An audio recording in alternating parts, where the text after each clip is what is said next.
They sent a biker gang to my driveway, nailed a carved skull to my barn, and someone tried to put me on a relocation list like I was the nuisance. They thought intimidation and paperwork would push me off my land. They were wrong, and it cost them everything. This is how a quiet neighborhood fight became a hunt, and how I learned the hard way that some people will weaponize an HOA like it's a private army. I moved out here to get away from noise. The town is Willow Creek. My name's David Callahan, and the first time trouble sniffed my place, it wasn't a letter in the mailbox. It was a motion light flicking on at 3:14 a.m. I watched two figures ghost the fence line. One limped, one swept a red-lensed flashlight in textbook recon arcs. They didn't touch the gate, they tapped the well cap twice and left. Next morning, a charm jet black, a carved skull with barbed wire and hash marks hung on my barn door like some bad movie prop. There was a violation notice in the mailbox later. HOA letterhead boilerplate, except the second page read, Notice 1 of 3 before legal enforcement, signed by Karen Whitman. President, Willow Creek Homeowners Association Acting Director of Security Enforcement. I stared at that line until the paper blurred because I sure didn't remember electing a director of security enforcement. At first, I tried the polite route, answered her knock, kept my cool while she lectured about equipment aesthetics and community standards like I was the problem. She left, smiling her little poodle prancing, and that smile is the one that sits in your throat when you realize it's not concern you're looking at, it's calculation. That afternoon, the strangest thing started happening. A tripwire cut clean. A camera lens unscrewed and placed upside down on the fence post, a goat found dead with a field-binding knot on its leg, the knot I hadn't taught anyone except the men I used to watch die with. Old habits don't leave you, and apparently neither did mine. I won't pretend I wasn't afraid. I pulled out a box sat phone encrypted drive, a small toolkit, things I promised myself I'd never touch again. I checked the camera's reset trip alarms, and when the porch light went out and a figure stood looking directly into the trail, I felt the hair lift on the back of my neck. Then a man with a limp, and the same gait I remembered from a long-ago mission, walked away into the scrub. The message was unmistakable. Someone with training had eyes on me, and they weren't sent by neighbors. Over the next week, the harassment escalated. 6 matte black bikes rolled the road in a precision cruise-by front tire, kissed my gravel as if to mark territory, my mailbox bent at a precise 30-degree angle, and the dead goat told me someone had not only studied me, they'd copied my moves. Karen tried the civic approach, a resilience panel, with folding chairs and a PowerPoint, but when I stood up and laid a heat map from drone footage on her table, the room went quiet. Karen's face flickered like a bad connection. She tried to gaslight me. Maybe you sound paranoid. Maybe you need a wellness check, real velvet threats. I felt a cold wash inside, then a kind of slow collapse. For a few nights, I couldn't sleep. For a few mornings, I questioned if I had misread everything, if I'd overreacted, if I was the jerk who'd invited this by being that weird loner who kept old gear in the barn. I sat on the porch, coffee gone cold, and for the first time in years wondered whether it was time to walk away. Sell leave, start over where your enemies couldn't find you. That feeling of wanting to fold, to admit defeat, that was almost worse than the threats. But the thing that kept me from quitting wasn't pride, it was proof. I found a fingerprint on the inside of my garage window, and when the name pinged back, it was a name I had taught to aim straight, Jake Mercer. Jake wasn't some random thug, he was someone I trained with, someone who'd once pulled me out of a kill zone with a ruptured quad and a joke about not ruining the streak. Seeing his print there felt like betrayal and like a calling. I stopped being a homeowner and started doing the thing I had been built to do, map, watch, and wait.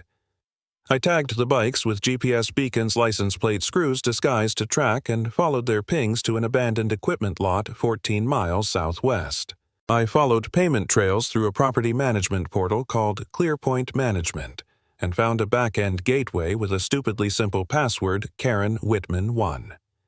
Behind it was a kill book, 17 residents flagged as non-compliant, personal notes, drone footage, schedules, assets listed, and a line item for recon budget. This wasn't local pest control. It was targeted surveillance wrapped in HOA letterhead. Everything changed the night I walked into a bar outside town to see who Karen was really trusting. She was there, hoodie stamped, Willow Creek HOA, Property Integrity Division, laughing with a pack of bikers and pointing at maps spread over a trash can. She wasn't the boss, she was the middle manager for something that had more money and less oversight than it deserved. I went home and I set a trap not to shoot, but to unmask. A riding mower idled just off the Western Line battery rigged to cycle noise. At 2:14 a.m., a tripwire snapped, Thermal picked up 2 signatures, and their reaction told me everything. They were testing my cadence, my response. That means they were making a plan, and plans can be tracked. 2 nights later, one of the riders made a mistake. A younger kid, nervous, less smooth. He walked the line, and I tripped a tension bar that dumped him into the dirt. He hit hard, and as he scrambled, his radio hiccuped, "Subject perimeter, compromised." I stepped out, fired 1 round into the ground near his hand, loud a punctuation mark, and told him to stay still. I cuffed him to an old shovel handle in my tool shed and left him for the sheriff. The sheriff who came was my brother Mike Callahan, and when he walked into the HOA meeting, later uniformed crisp deputies behind him, I realized the small-town machine had teeth. At the meeting, I laid out the folder I'd built, invoices showing drone budgets, photos of a biker with tactical gloves taking a phone from Karen's porch, a metadata trail tied to Karen's guest Wi-Fi network called Karen Likes Cats. People in that room were quiet in a way that felt like a held breath. Some of them looked ashamed. Karen dialed like a cornered animal. She tried to flip the narrative to call me unstable again, to call the welfare team. My brother put a hand on the pile of documents and told the board the HOA was under investigation for conspiracy and procurement fraud for contracting enforcement, like a private army. Karen's composure broke first into a slow, thin panic, then into a crack where the smile used to be.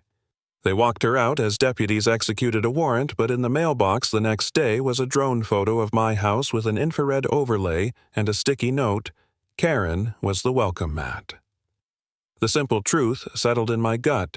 Karen was a pawn. Someone above had bigger reach, and while Karen went to custody, the machine kept humming somewhere else. That was the worst silence, when the loudest threat disappears and the quiet that follows is someone else's waiting. I kept digging. The HOA server had a hidden file called Circle 1 Active Ops that referenced Beta Site 3, a failed-sounding DHS experiment that on paper was shut down in 2015. On paper. My friend Lena pulled contractor shells and proxy invoices and found the fingerprints of a federal contractor laundering surveillance through community platforms. Names like Reyes showed up. Reyes, a spotter who had vanished off-grid after a mission gone wrong. When Reyes called, his voice was gravel and thin. He admitted they were cleaning up loose ends, that Karen had been sloppy and they'd sent a middle manager to do a local job. He said bluntly that this wasn't about me personally, I was a test case. That line sent cold through me. I realized the next move wasn't going to be local at all. The high-stakes part of the fight landed on my front porch at 3:38 a.m., when one young biker walked the north fence and tripped my last modest, silent trap. He fell radioed, and I stepped out of the dark with a .308 shell left as a message in his saddlebag, a reminder he used to share jokes with me over coffee and gunfire. I didn't kill him. I let the law take him. But I did something else. I crushed the surveillance node I found in a fake fence post, tossed it into the well, and watched water swallow their eyes. The sheriff's office took the servers, the drives, the invoices. Federal markers lit up. Investigators started asking questions. Karen vanished from the HOA website like she'd been a typo. The board posted a bland restructuring notice.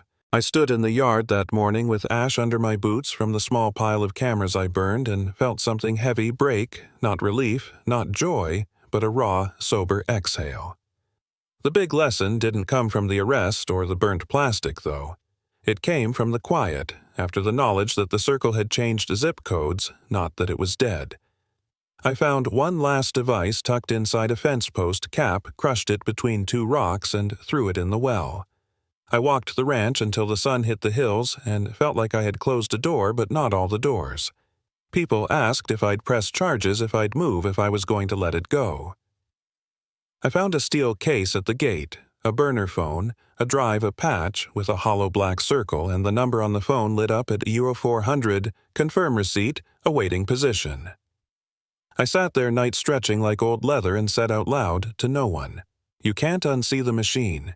You can only get ready." They wanted me to quit. They offered money pressure, fear. I chose not to sell my life for silence. I chose to expose it. When Karen was led away, face pale. Those little lies and petty power plays collapsed into a very simple reality. The person you believe runs a neighborhood might be nothing more than a receptionist for a much darker project. Justice can come slow, and it's rarely neat, but it came that day loud enough that the county had to pay attention. Don't celebrate with me. That's not what this is. The final image I want to leave you with is Karen sitting in the back seat of a cruiser, the clipboard gone from her lap, the smile finally off her face, and me standing at the edge of my drive, breathing in air that tasted like old storms and new beginnings. Lesson: if someone turns community into a weapon, expose the mechanism. Silence is the tool of cowards.